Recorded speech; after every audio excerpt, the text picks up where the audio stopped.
Legenda Batu Rasa. Batu Rasa. Mungkin misteri mengenai kewujudan batu ini tidaklah sepopular batu boyak di Santubong. Namun batu rasa ini mempunyai keunikannya tersendiri kerana ia mempunyai pelbagai bentuk seperti menyerupai binatang maupun manusia yang berdiri tegak, duduk dan seperti bentuk wanita serta banyak lagi.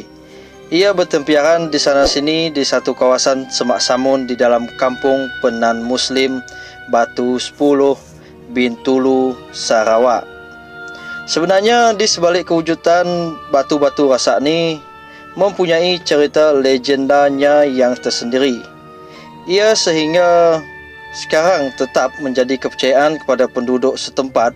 Malah kawasan Batu Rasa ini juga dikatakan satu kawasan yang keras dan acap kali. Apabila ada yang hendak melawat kawasan ini akan sering diingatkan untuk sentiasa menjaga tingkah lakunya. Ini kerana sudah banyak kali ada pelancong yang melanggar pantang larang dikatakan akan dirasuk seperti orang histeria dan sebagainya. Menurut cerita orang masyarakat setempat di perkampungan ini mengatakan bahawa beratus-ratus tahun dahulu kawasan Batu Rasa itu adalah satu tapak perkampungan asal masyarakat di Batu 10, Bintulu. Namun akibat daripada satu sumpahan, maka seluruh penduduk perkampungan tersebut telah disumpah menjadi batu seperti yang kita lihat sekarang. Dan kerana itu tidak mengherankan sekiranya ada bentuk-bentuk batu rasa itu menyerupai manusia. Dikisahkan bahawa suatu waktu dahulu sekumpulan masyarakat di Batu 10 Bintulu telah mengadakan kenduri kendara bagi merayakan perkahwinan salah seorang daripada penduduknya. Dan seperti kebiasaan, setiap kenduri kendara akan dilakukan di dalam semangat gotong royong. Setiap penyediaan kenduri juga dilakukan bersama-sama, bermula dari pemasangan kemah serta memasak lauk pauk kenduri. Hendak dijadikan cerita, sekumpulan lelaki telah ditugaskan untuk memburu di kawasan hutan yang berhampiran.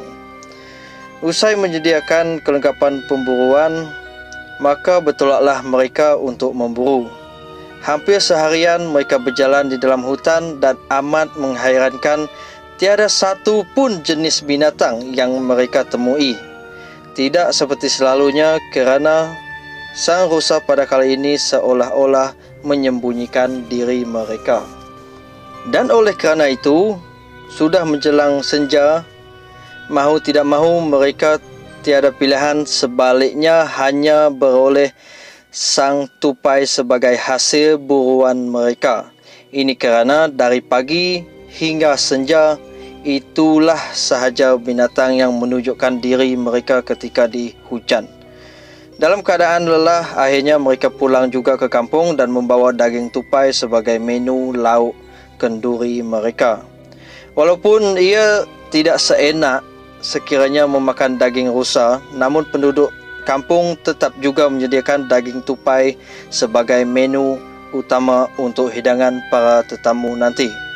Hendak dijadikan cerita, awal pagi itu ada dua orang penduduk kampung telah membawa hasil tangkapan mereka ke kampung. Ianya adalah 2 ekor kura-kura yang mereka temui ketika mencari ikan di sungai. Dan sekali lagi, tukang masak di kampung turut menyediakan daging kura-kura untuk dijadikan hidangan kenduri itu nanti. Dan menjelang tengah hari, maka bermulalah acara perkahwinan.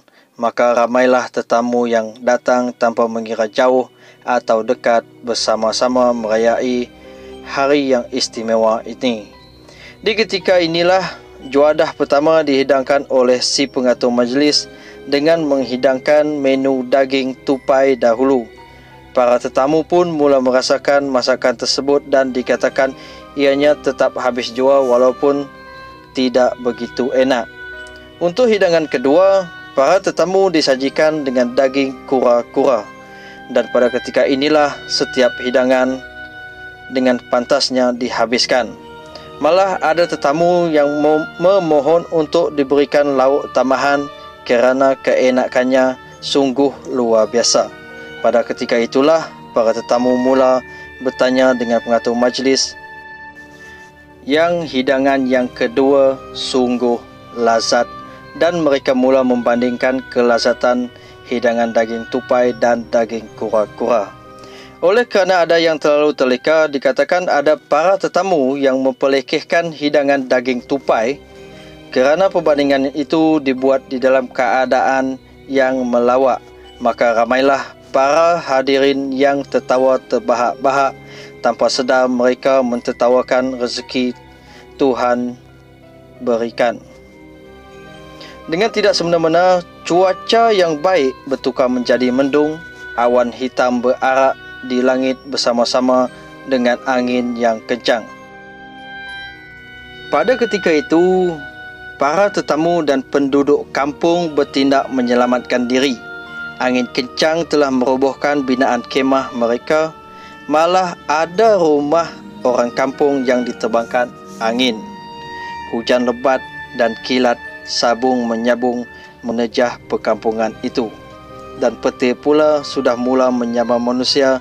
Dikatakan barang siapa yang disambar oleh petir itu akan sekelip mata berubah menjadi kaku dan seterusnya menjadi batu. Maka dalam sekelip mata, satu majlis perkahwinan yang riuh piuh dengan orang ramai menjadi sunyi kerana ramai antara mereka telah disumpah menjadi batu.